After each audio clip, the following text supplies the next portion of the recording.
Hello everyone, welcome back. Today we'll see standards. So we'll just recap the last session. In the last session, we have seen statistical analysis. So under statistical analysis, we have seen arithmetic mean, deviation, average deviation, standard deviation, variance, limiting errors and probable errors, and related to these things we have seen number of problems. In this session we'll study about standards. A standard is a physical representation of unit of measurement. Standards have been developed for all the fundamental units as well as some of the derived mechanical and electrical units. So what is standard? So standard means, so if you go to a shop and if you ask for a rice, so how will you ask? You ask like 2 kg rice, 5 kg rice, or a 10 kg. That kg is a standard, isn't it? Standard unit, kilogram.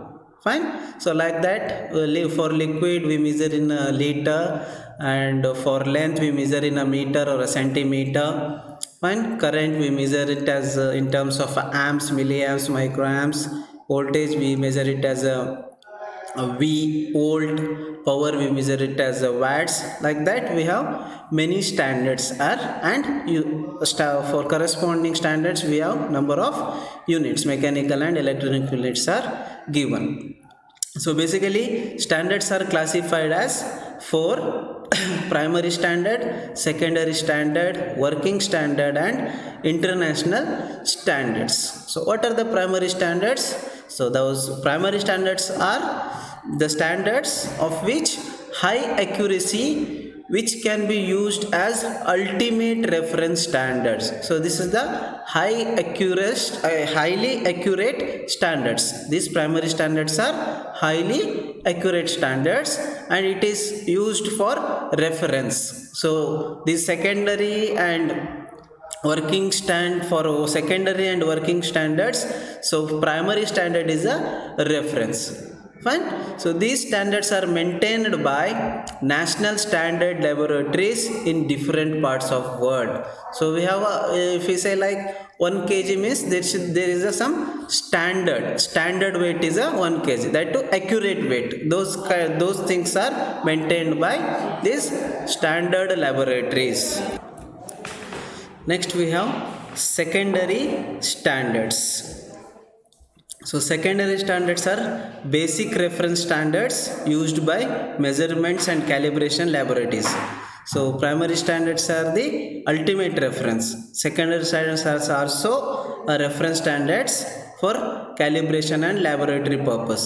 So it is obtained by comparing with the primary standards. So secondary standards are developed based on the primary standards only because they are very accurate. For measurement of quantity using secondary standard instrument, pre-calibration is required. So here the new word comes, calibration. So calibration means, so for example, we have you go to a shopkeeper, he has an electronic weighing machine. So that has to be calibrated frequently because it may show the error. For 1 kg it may weigh around 800 gram or 900 gram. So that is the error. Though he has to carry his weighing machine to some standard laboratory or standard authority to calibrate that weighing machine properly. That means if it is if you give a 1 kg of standard to it, if it is weighing around 900 gram or 800 gram, that needs a calibration. He has to take that weighing machine to some authority, he has to get it calibrated. So when it is calibrated properly, for if you keep a standard of 1 kilogram, it will show standard of 1 kilogram only. So that is the meaning of a calibration. Hence, what is the meaning here? For measurement of a quantity using secondary standard instrument, pre-calibration is required. That has to be calibrated before only. So calibration of a secondary standard is made by comparing the result with primary standard instrument or with an instrument having high accuracy with a known input source, because we should know when we are calibrating any instrument, so we should know some standard or a highly accurate standards to compare with that secondary standard. So next we have a working standards. These standards are used to check and calibrate general laboratory instrument for their accuracy and performance. So working standards are checked against the secondary standards. So secondary standards are determined by taking a reference of a primary standard. Working standards are determined by taking a reference as a secondary standard. Next we have a international standard. As we know, IEEE is Institute of Electrical and Electronics Engineer Standards Association. It's an organization within IEEE that develops global standards in a broad range of industries, including power and energy, biomedical and healthcare, information technology, robotics and telecommunication, etc. So these standards are not physical items that are available for comparison and checking of secondary standards, but are standard procedures and nomenclature, definitions, etc. So these standards have been kept updated, and some of IEEE standards have been adopted by other organizations as standards. So one of the important standard is IEEE 4888. This is the IEEE standard. So what is this standard for? Standard for digits interface for programmable instrumentation for test and other equipment standardizing. Next we have comparison of AC and DC bridges. So we'll see the difference between AC and DC bridge. So what is AC bridge? Let me show you the diagram first, how the AC bridge looks like. So this is the AC bridge and this is DC bridge. So what is the difference in these two bridges? So here you can see the blocks which are in these arms are impedances, but here we have a pure resistance arms here. Fine, that is the basic difference between a AC bridge and a DC bridge. We'll see the comparison now. Go up. Fine. What is the first difference or a comparison? So AC bridge are used to measure impedances consisting of capacitance and inductance. So what is impedance? Fine. So impedance, wherever impedance comes, there the combination of inductor, capacitor and resistance comes into picture. Hence in the AC bridges we measure the impedances. But in case of a DC bridge we have only we measure only resistance. So the DC bridges are used to measure only resistance, because in the diagram below, in this DC bridge we have only resistor arms here, not a impedance arms. This is the next comparison. The AC bridges use the alternating voltage as the exciting voltage. That means AC bridges use the AC voltage, alternating voltage as the exciting source. You can see here in this diagram. So we have AC voltage source. But in case of a DC bridges use the DC voltage as exciting voltage. You can see in the diagram. So DC bridge has a DC voltage source. The third comparison. The four arms of bridge consist of resistors, inductors, capacitors are their combinations. So here in this diagram, so we have seen this the block Z. So this can be a capacitor, inductor, resistor, or a combination of all three components. But in case of a DC bridge, all the four arms of DC bridge consist of pure resistors. Can see here all four arms has the pure resistors. Next, the next comparison, the balancing equation for AC bridges are Z1 into Z4 equals to Z2 into Z3 for magnitude balance, and psi1 plus psi3 equals to psi2 plus psi4 for phase angle balance. In case of a DC bridge, the balancing equation is R1 into R4 equals to R2 into R3. Next, the example of AC bridges are Maxwell bridge, Wayne bridge, etc. And for example of a DC bridge are, so here this is not a AC, so this is DC bridge, this is DC bridge, that is Wheatstone bridge, Kelvin bridge, etc. And the example is given here. Next we have Wheatstone bridge. So we have seen example of DC bridge is a Wheatstone bridge. We will see how Wheatstone bridge works. So what is the use, what is the applications, and what are the limitations, we will see.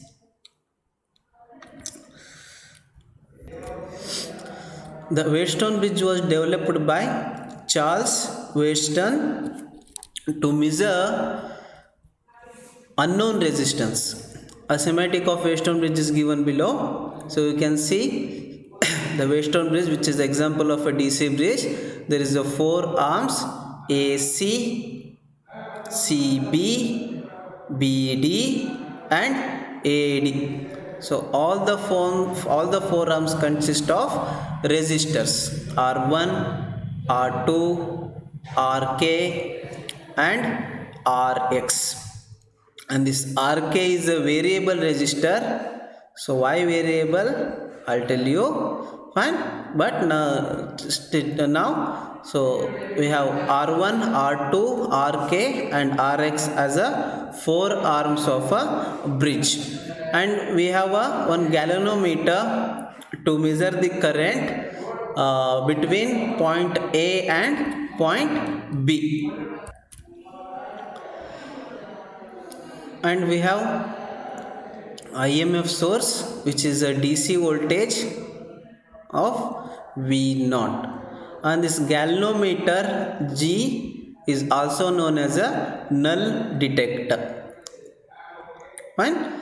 So now let's say, and one more, the resistor R1 and R2 have a known ratio of R2 by R1. So we have a R1, R2, RK and RX. The ratio of R2 and R1 is well known before only. And here in this setup, so RX is the resistance to be measured. Fine. This is the unknown resistance. RX is a unknown resistance. RK is variable resistance. Fine, we measure the value of Rx by knowing the value of R1, R2 and Rk. By using the value of R1, R2 and Rk, we measure the value of Rx. The Rx is unknown resistance. So why is this unknown resistance? Why is it placed in a Wheatstone bridge? Because any sensors, resistance based sensors or any sensors will change their resistance by applying an external force, whether it is a temperature or a pressure, anything. By applying an external force, external quantity, there is a change in a resistance. We can measure that change in a resistance by using this setup.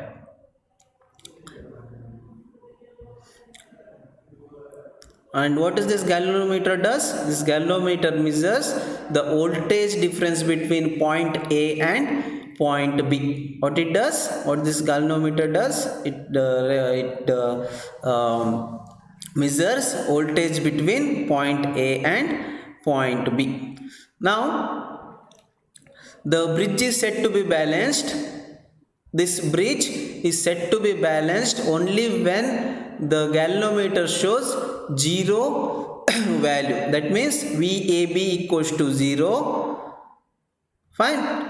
So no current, when no current flows through this galvanometer, then this Wheatstone bridge is called it as in a balanced condition.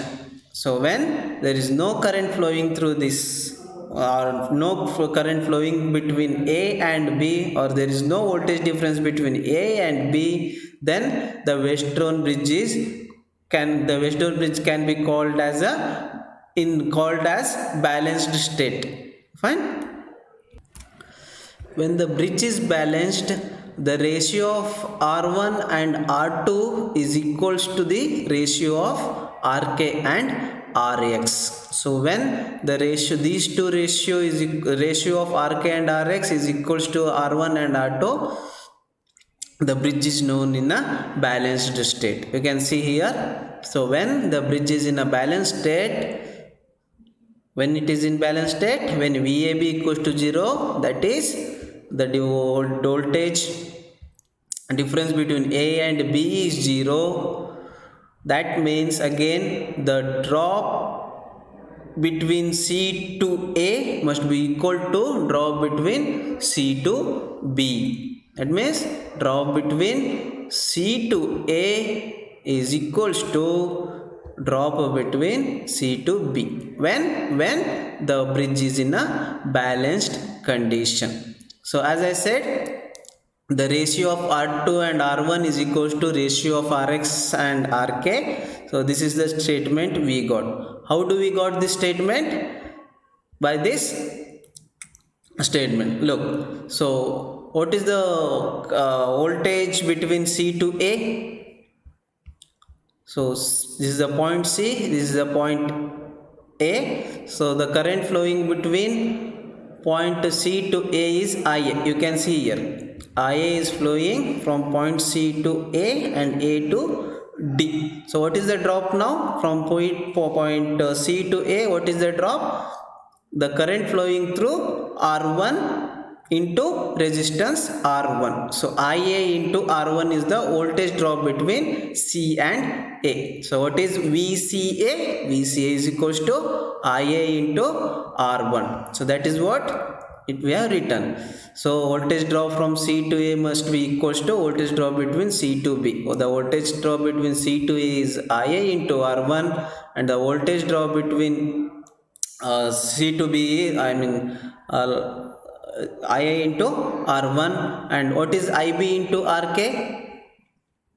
This is the current. So this is what the current IB is flowing through RK and Rx as well here, isn't it? So same thing. So IB into RK, that is the voltage drop. Where is the IB into RK? IB into RK, the voltage between C and B. The current flowing is IB and the resistor is RK. Hence VCB equals to IB into RK. Those are equal in balanced condition, isn't it? The same thing, other arms, VAD equals to VBD. Where is the VAD? VAD equals to VBD.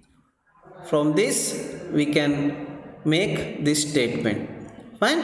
So by getting these two statements, and we divide statement 2 by statement 1, we will get R2 by R1 equals to Rx by Rk. Because IA get cancelled, IB get cancelled, we get only R2 by R1 equals to Rx by Rk. And this statement leads to equation Rx equals to Rk into R2 by R1. So this is the